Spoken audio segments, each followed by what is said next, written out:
அறிவிச்சுடர் பார்வையாளர்கள் அனைவருக்கும் வணக்கம். இன்றைய காணொளியில் மூத்த பத்திரிகையாளர் மும்பை திரு சு குமரதாசன் அவர்களை சந்திக்கிறோம். ஐயா வணக்கம்.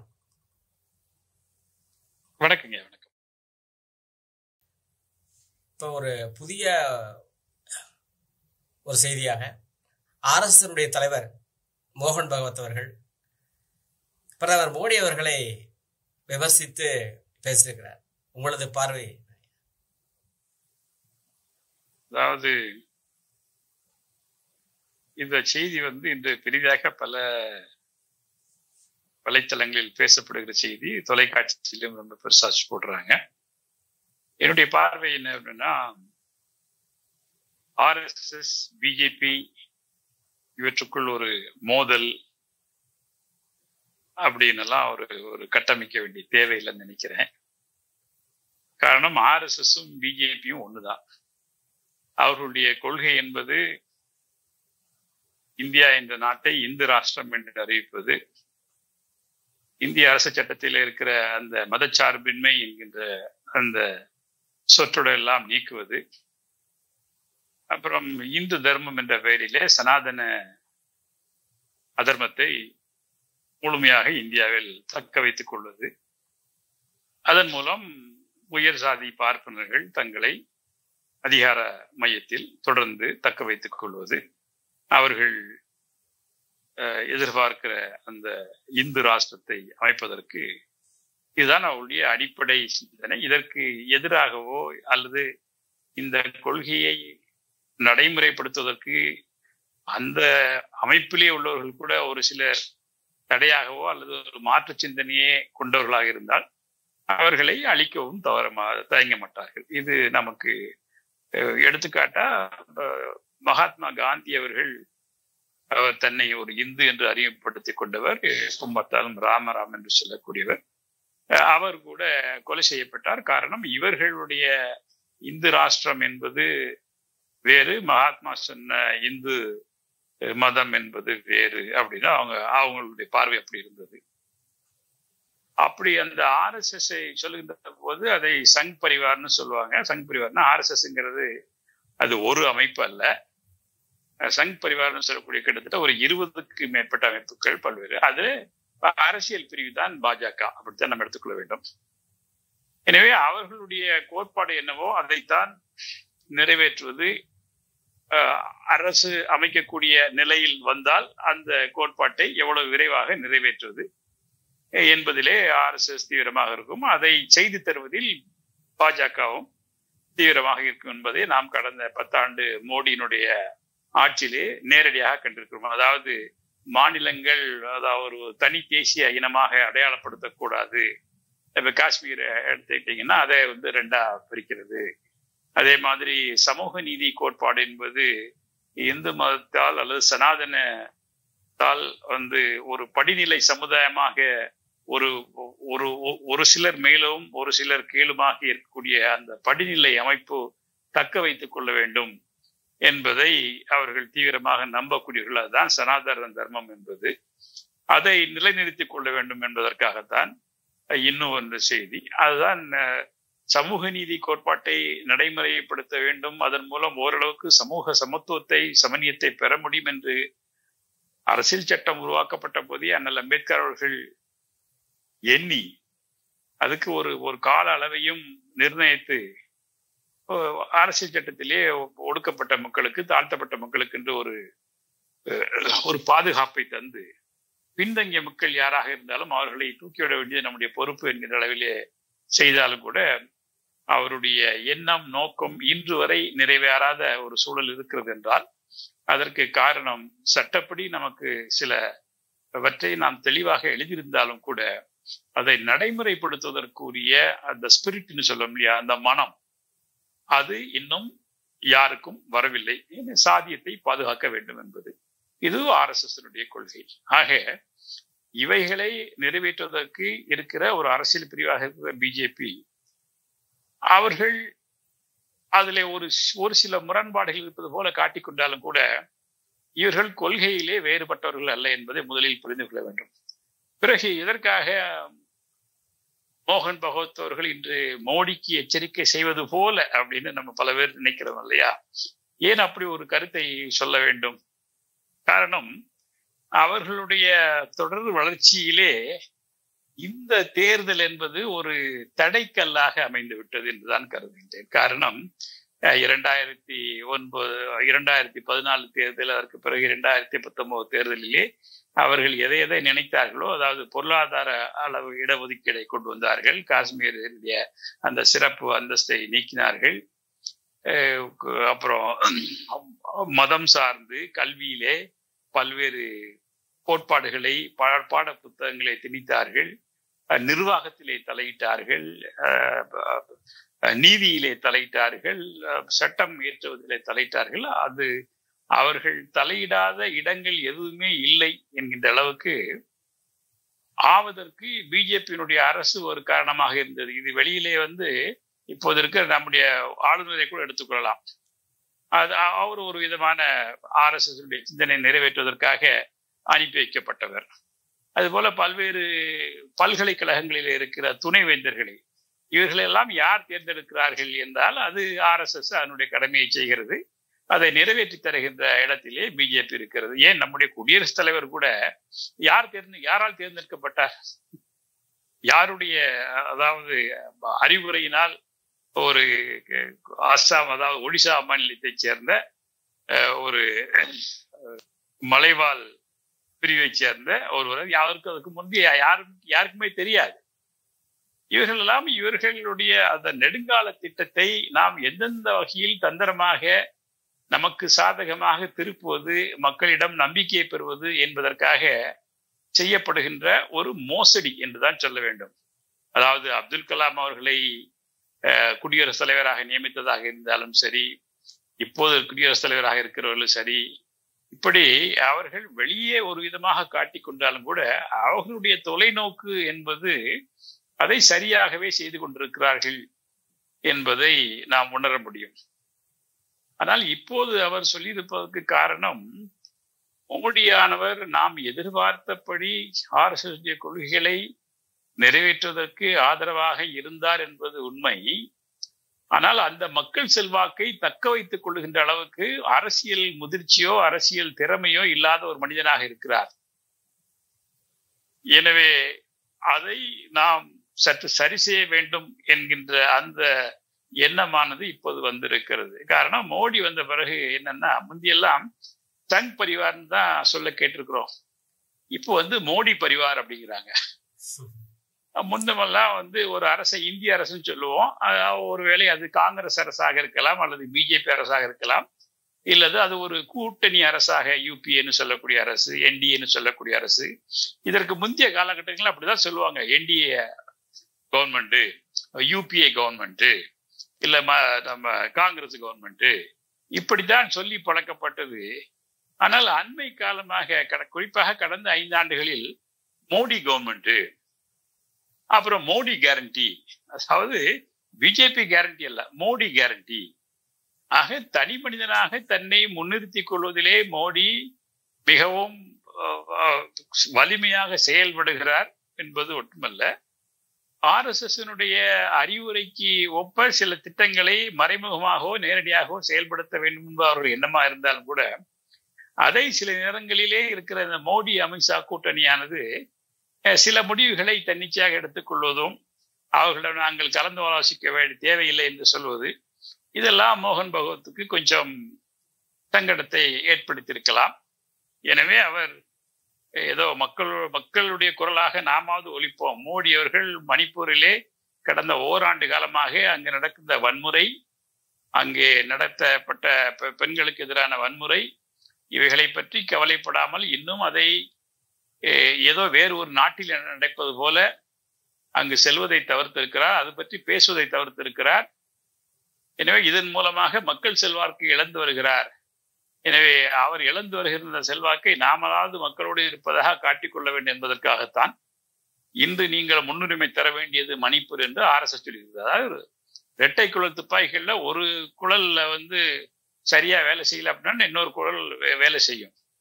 எனவே இது ஒரு தந்திரமான செய்தி தானே ஒழிய இதை நாம் அவ்வளவு அதிகமாக பிரதிபடுத்தி பார்க்க வேண்டியதில்லை. ஆனால் அவர்களுடைய அடிப்படை இலக்கானது 1925 RSS தொடங்கப்பட்ட போது ஹெக்டேவரால் வரையறுக்கப்பட்ட சில தொலைநோக்கு எண்ணங்களை நிறைவேற்றி கொண்டு வந்தார்கள். அதிலே இப்போது எதிர்க்கட்சிகளுடைய இணைப்பும் பெரும்பாலான மாநிலங்களில் இவர்களுடைய கொள்கைக்கு நேர் மாறாக, அதாவது ஒரே இந்தியா, ஒரே நாடு, ஒரே மொழி என்று சொல்லுகின்ற நிலையிலிருந்து மாறி பல மாநிலங்கள், பல மொழிகள், பல மாநிலங்களுடைய கூட்டமைப்பு இந்தியா என்ற ஒரு பெடரல் ஸ்ட்ரக்சர், அதை மீண்டும் மீண்டும் இந்த தேர்தலானது வலியுறுத்தியிருக்கிறது. அதுதான் நாம் இங்கு பார்க்க வேண்டிய செய்தி. மொழிவாழி மாநிலங்கள் பிரிக்கப்பட்ட பிறகு அந்த மாநிலங்களை, அதாவது அந்தந்த தேசிய இன அடையாளத்தினுடைய குறியீடாகத்தான் அந்த மாநிலங்கள், அதை கூட உடைத்துவிட வேண்டும் என்பது RSS திட்டம் அல்லது பிஜேபியுடைய திட்டம். எனவேதான் இவர்கள் ஒரே இந்தியா, ஒரே நாடு என்றெல்லாம் சொல்லி செல்கிறார்கள், ஒரே மொழி என்று கூட சொல்லுகிறார்கள். அது இப்படி ஒரு ஒரு ஒரு வளர்ச்சி பாதையை நோக்கி, அதாவது அவர்கள் பார்வையில் அது வளர்ச்சி பாதை, நம்முடைய பார்வையில் அது இந்திய நாட்டை பிளவுபடுத்துகின்ற, இந்திய நாட்டு மக்களை இன்னல் விளைக்கின்ற, இந்திய நாட்டு மக்களை பாகுபடுத்துகின்ற பார்வை.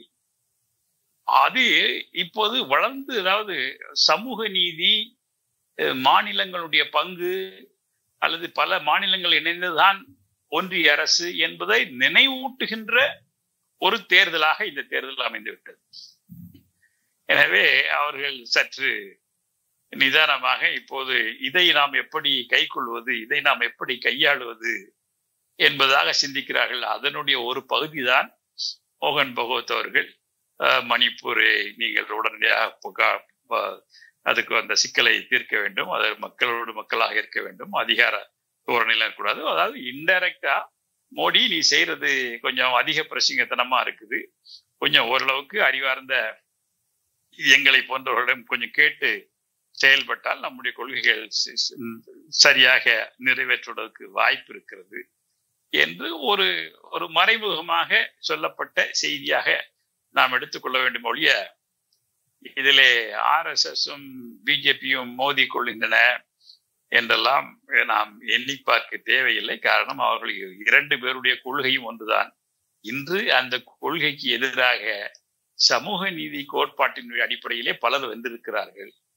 அதாவது 1916களிலே தமிழ்நாடானது இந்த சமூக நீதி கொள்கையை முன்னெடுத்தது. ஆனால் அது இந்தியாவில் வட மாநிலங்களை போய் சேருவதற்கு எடுத்துக்கொண்ட நேரம் 100 ஆண்டுகளை தாண்டி இருக்கிறது. இப்போது பீகாரும் உத்தரப்பிரதேசமும் மகாராஷ்டிரமும் எல்லா மாநிலங்களும் அந்த சமூக நீதியை பற்றி பேச ஆரம்பித்திருக்கின்றன. பார்ப்பனர் அல்லாதாருக்குள்ள வேறுபாட்டை பற்றி பேச ஆரம்பித்திருக்கின்றன. இவைகளெல்லாம் அவர்களுக்கு ஒரு கலக்கத்தை உண்டு பண்ணியிருக்கிறது. எனவே அது மோடியினுடைய முகத்திலே கூட நீங்கள் தெளிவாக காண முடியும். அதனுடைய ஒரு வெளிப்பாடு தான் இதனுடைய பேச்சு என்று கருதுகிறேன். இப்ப மோகன் பகவத் பிரதமர் மோடிக்கு இது மாதிரி சொன்னதே தனிப்பட்ட முறையிலே சொல்லிருக்கலாமே, இப்படி ஒரு பொது வெளியில சொல்றது மோடிக்கோ பிஜேபி அரசுக்கோ பொது வழியில் சொல்வதன் மூலம் அவர் என்ன சொல்லுகிறார் என்றால், பிஜேபியும் சரி RSSம் சரி அங்கே மக்களுக்கு ஆதரவாக நிற்கிறோம் என்று பொதுமக்களுக்கு உணர்த்துவதற்காக சொல்லப்பட்ட செய்தியாக நாம் எடுத்துக்கொள்ள வேண்டும். ஆனால் அவர்களுடைய தந்திரம் என்பது வேறு.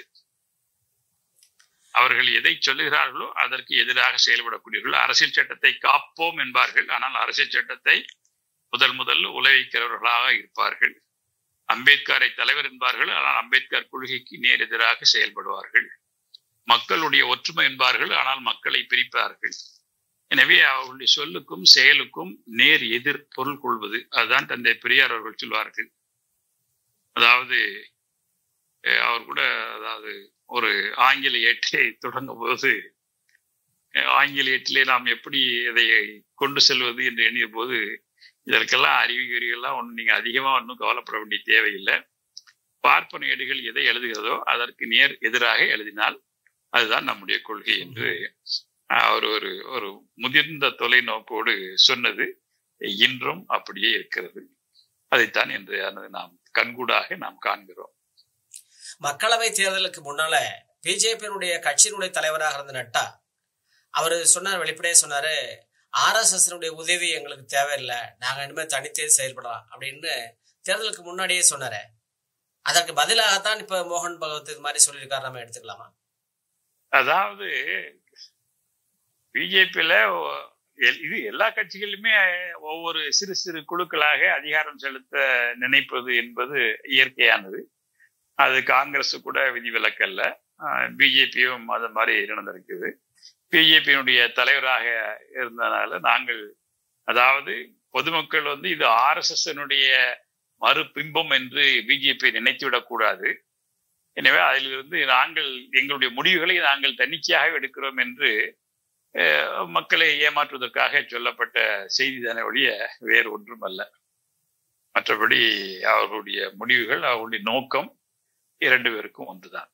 இப்ப புதிய ஒன்றிய அரசு அமைந்திருக்கிறது, கூட்டணி அரசு அமைந்திருக்கிறது. இதுல மகாராஷ்டிரா மாநிலத்தில் இருக்கக்கூடிய கட்சிகளை இணைத்து பிரதமர் மோடி ஒன்றிய ஆட்சியை அமைச்சிருக்காரு. இதுல மகாராஷ்டிரா மாநிலத்தின் சார்பாக அந்த கூட்டணி ஆட்சியில இருக்கக்கூடிய கட்சிகள் எதிர்பார்த்த அளவுக்கு அவர்களுக்கு மந்திரி சபையில கிடைத்த இலாக்காக்கள், கிடைத்த துறைகள் ஒதுக்கப்படவில்லை என்று தெரிகிறது.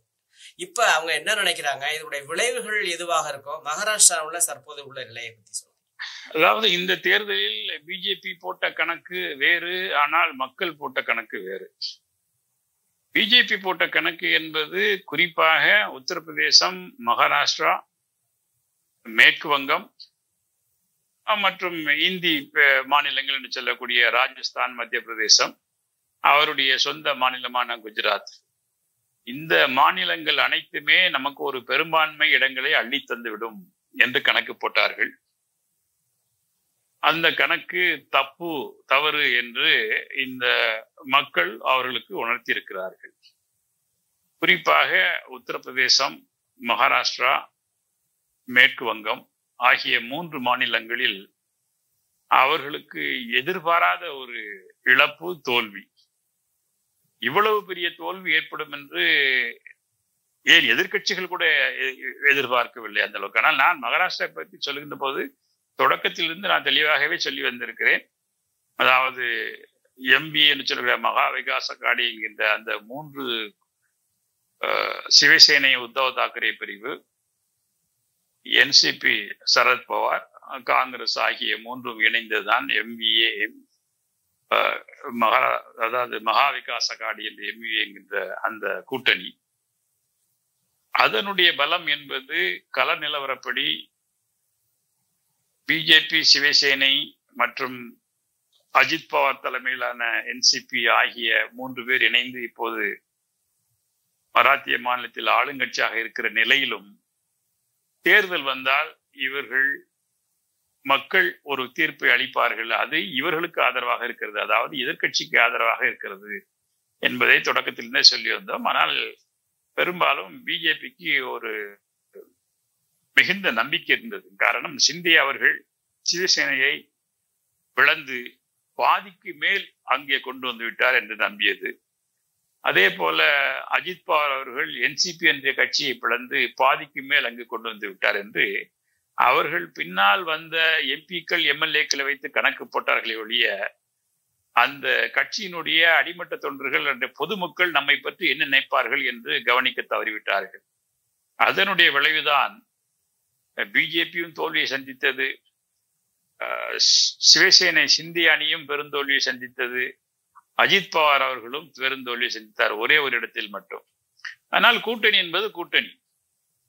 எப்படி மராத்திய மாநிலத்திலேயே 3 பேரும் இணைந்து அந்த அமைச்சரவையில் பங்கு பெற்றிருக்கிறார்களோ அதுபோல இப்போது மைனாரிட்டி அரசாக இருக்கிற பிஜேபிக்கு இவர்கள் ஆதரவு தருகிறார்கள். அதாவது நிதிஷ்குமார், சந்திரபாபு நாயுடு, அப்புறம் ராம்விலாஸ் பாஸ்வான் கட்சி, இது போக NDAவினுடைய அங்கமாக இருக்கிற சிவசேனை சிந்தே பிரிவு, NCP அஜித் பவார் பிரிவு, இவைகள் அனைவரும் சேர்ந்தால்தான் அந்த நாடாளுமன்றத்தினுடைய பெரும்பான்மை இடத்தை எட்ட முடிகிறது.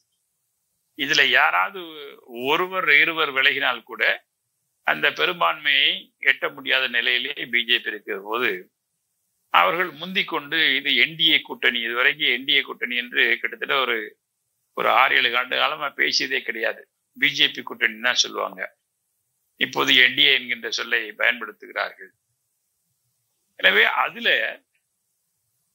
அஜித் பவார் அவர்களுடைய கட்சியிலே சேர்ந்ததிலே முந்தி விமானத்துறை அமைச்சராக இருந்த எம்பி ஒருவர், அவருக்கு இந்த முறையும் கேபினெட் அமைச்சர் பதவி கிடைக்க வேண்டும் என்பதில் நான் ஒரு வலுவான தலைவர் மராத்திய மாநிலத்திலே என்று கோரிக்கை வைத்தார். ஆனால் மராத்திய மாநிலம் முழுக்க முழுக்க ஏற்கனவே அவர்கள் எதிர்பார்த்த வெற்றி கிடைக்காமல் தோல்வியை தழுவி நிலையில் ஓரளவுக்கு வெற்றி தேடி தந்திருக்கிற எம்பிக்களுக்காவது கொஞ்சம் அங்கு இடமளிக்க வேண்டும் என்பதற்காக பிஜேபியில் 2-3 அமைச்சர்கள், அதுவும் கேபினெட் அந்தஸ்திலே இருக்கக்கூடிய அமைச்சர்களாக இருக்கிறார்கள். இதிலே சிந்திய அவர்களும் நானும் எனக்கும் அதாவது குறிப்பாக அவருடைய மகன், அவருக்கு ஒரு அமைச்சர் பதவியோ அதுவும் நேரடியாக கேபினெட் அந்தஸ்தான அமைச்சர் பதவி வேண்டும் என்பதற்காக மிகுந்த போராடினார். அதற்காக அந்த பகுதியிலே மக்கள் போராட்டங்கள் கூட அங்கு ஏற்பாடு செய்யப்பட்டது. ஆனால் அந்த விருப்பமும் நிறைவேறாமல் அவருக்கு ஒரே ஒரு துணை அமைச்சர் அல்லது இணை அமைச்சர் என்று சொல்லக்கூடிய அந்த பதவியை ஒரே ஒரு இடத்தை வழங்கியிருக்கிறார்கள். அது அவருக்கு பெரும் அதிருப்தியை தந்திருக்கிறது. காரணம், அவருடைய அதிருப்தி என்பது சிவசேனை ஏற்கனவே தான் பெரும்பான்மையான சிவசேனை எம்எல்ஏக்களை எம்பிக்களை கொண்டு வந்து சேர்த்தேன் என்று பெருமிதத்தோடு இருந்து நான் தான் முதல்வர் இந்த கூட்டணிக்கு என்றெல்லாம் இருந்த அந்த பெருமிதத்தை மக்கள் முறியடித்திருக்கிறார்கள். ஆனால் குறைந்தபட்சம் இந்த அமைச்சரவையில் மோடியினுடைய அரசில் இல்லை, எனக்கு அதே மதிப்பு இருக்கிறது, எனக்கு அதே மரியாதை இருக்கிறது என்று மக்களிடம் காண்பிப்பதற்காவது அவருடைய வலிமையை உணர்த்துவதற்காகவது அந்த அமைச்சரவையிலே ஒரு கேபினெட் அந்தஸ்துடைய ஒரு அமைச்சர், ஒரு இணை அமைச்சர் இப்படி அவர் எண்ணியிருக்கக்கூடும். அதுவும் அங்கு நிறைவேறவில்லை. அஜித் பவார் அவர்கள் எனக்கு கேபினெட் அந்தஸ்துள்ள அமைச்சர் இல்லை என்றால் நாங்கள் அமைச்சரவையிலேயே இருக்க மாட்டோம் என்று சொல்லக்கூடிய அளவுக்கு அவர் தெளிவாக பேசுகிறார். அதுபோல நிதிஷ்குமார் அவர்களும் சரி, சந்திரபாபு நாயுடு அவர்கள் எந்தெந்த துறையை கேட்டார்களோ அந்தந்த துறைகள் எல்லாம் ஒதுக்கப்படாமல் கூட்டணி கட்சிகளுக்கு, அதாவது அதிக மதிப்பில்லாத துறைகள், அதாவது பெரும் துறைகளாக இருக்கிற நிதித்துறை, உள்துறை, இது போன்ற துறைகள் எல்லாம் அவர்களே வைத்துக் கொண்டு மற்ற துறைகளை இவர்களுக்கு ஒதுக்கியிருக்கிறார்கள். எனவே அவர்களும் அதிலே ஒரு முழு திருப்தி இல்லாமல் மன வருத்தத்தில் தான் இருக்கிறார்கள். இவையெல்லாம் உடனடியாக அவர்களால் வெளிக்காட்ட இயலாது.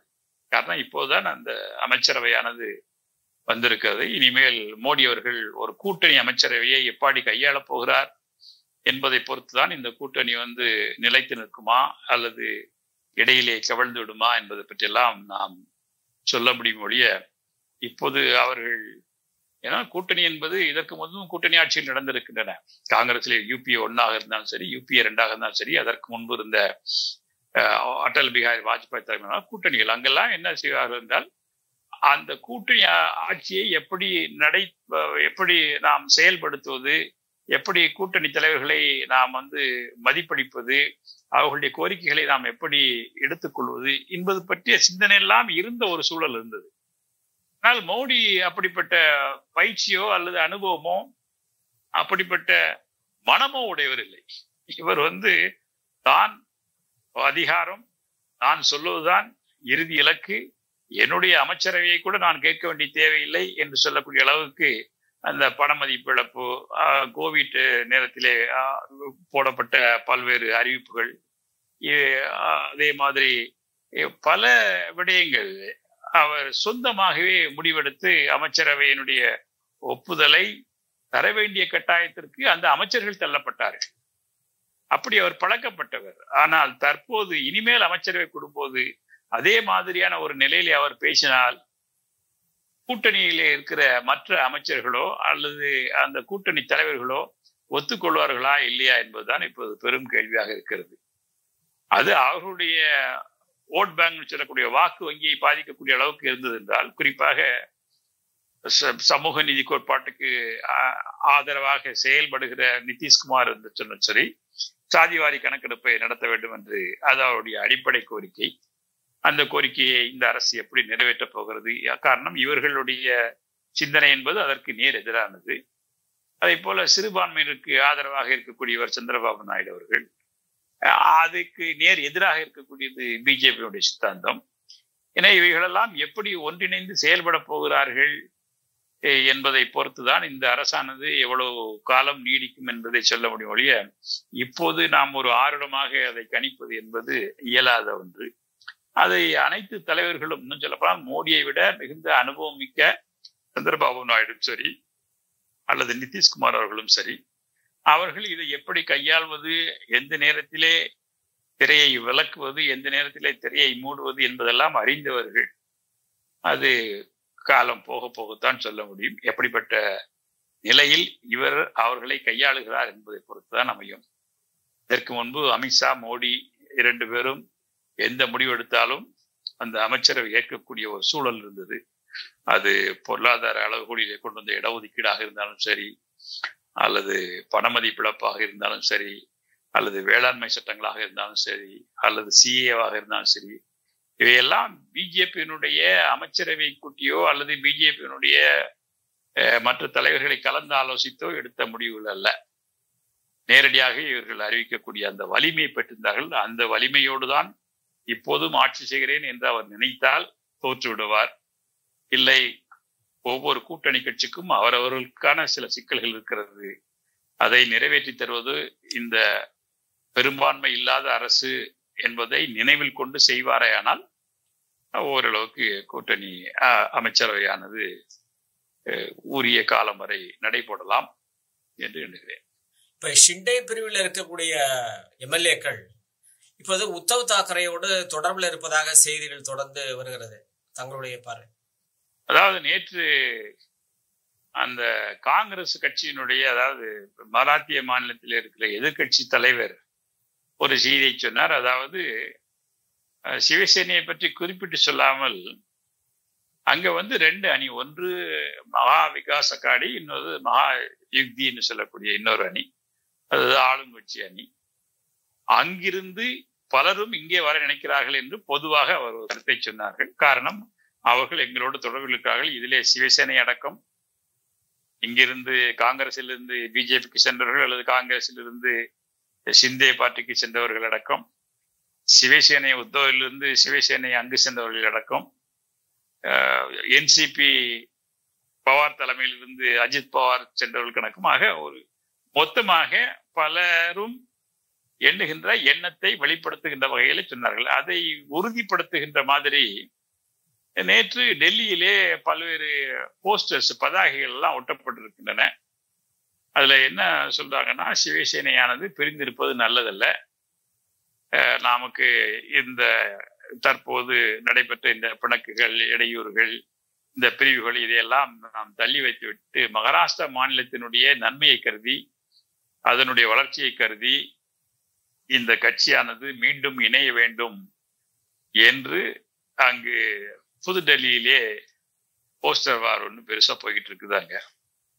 இது ஷிண்டே சொல்லி செய்யப்பட்டதா அல்லது எம்பிக்களோ எம்எல்ஏக்களோ தன்னிச்சையாக செய்தார்களா என்று நமக்கு தெரியாது.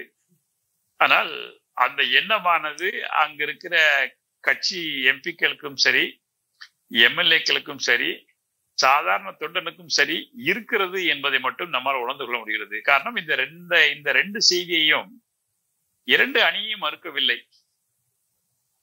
அப்படி ஒரு சூழல் வந்துச்சுன்னா அது நல்லதுதானே என்று சொல்லக்கூடிய அளவுக்கு தான் அவர்களுடைய அந்த அதிகாரப்பூர்வமான செய்தி தொடர்பாகவும் சொல்கிறார்கள் என்றால், இது ஒருவேளை ஷிண்டேவினுடைய ஒப்புதலில் கூட இது போன்ற செய்திகளை கசிய விட்டிருக்கலாம் என்று கருதுகின்றேன். எனவே அவர்கள் இணைவதற்கான வாய்ப்பு என்பது பெரிதாக இருக்கிறது, குறிப்பாக சிவசேனை. அஜித் பவார், சரத்பவார், நேற்று கூட அஜித் பவார் பேசியிருக்கிறார். சரத்பவார் அவர்கள் இந்த கட்சியை 24 ஆண்டு காலம் மிக வலிமையாக கட்டுக்கோப்பாக கொண்டு சென்றார் என்பதை நாம் பாராட்டாமல் இருக்க முடியாது என்று எங்கிருந்து பிரிந்து வந்தாரோ அவரையே பாராட்டி பேசியிருக்கிறார். இவைகளெல்லாம் தருகின்ற செய்திகளை பார்க்கின்ற பொழுது தொண்டர்கள் ஒன்றாக இருக்க வேண்டும் என்று எண்ணுகிறார்கள், தலைவர்கள் பிரிந்திருக்க வேண்டும் என்கிறார்கள், அல்லது தலைவர்களை யாரோ பிரித்திருக்கிறார்கள் என்பது மட்டும்தான் தெளிவாகிறது. உங்களுடைய நேரத்துக்கும் கருத்துக்கும் மிக்க நன்றி. மகிழ்ச்சி. நன்றி.